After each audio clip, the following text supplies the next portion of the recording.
So first you'll remove the ribbon by removing this plastic clip,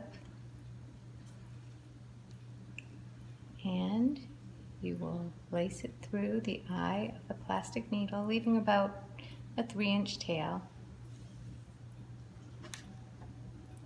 And then you will also remove the second plastic clip. And there are 2 holes on either side of your half square triangles. So you are going to go from top to bottom, lace the ribbon through, and leave about a 4-inch strand.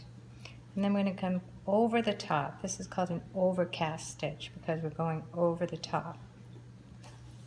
Then down through the next hole, and again repeating the process. The overcast stitch. We keep doing this, very simple process.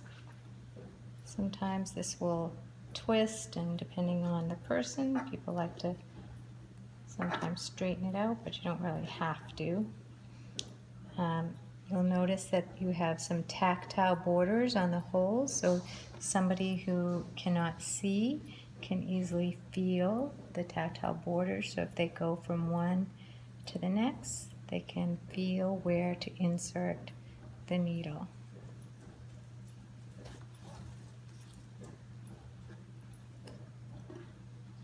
And it keeps winding around. You can unwind it again. And I'll run my fingers down to get the next hole. And we'll continue doing this all the way. And try not to pull so hard that you're bunching. Just enough so that the ribbon is attaching it, but it doesn't have to be so tight that it's bunching the fabric together. I'll continue doing this. Makes a nice pretty stitch. And just line these holes up so it's easier to weave through. And on the last one, I come up through the bottom so that the ribbon is going to be on the top. And there you have overcast stitch. Now the next step is to open up your fleece square, and you notice this little ridge. Just give it a little bit of a tug. That way it'll help to flatten it out.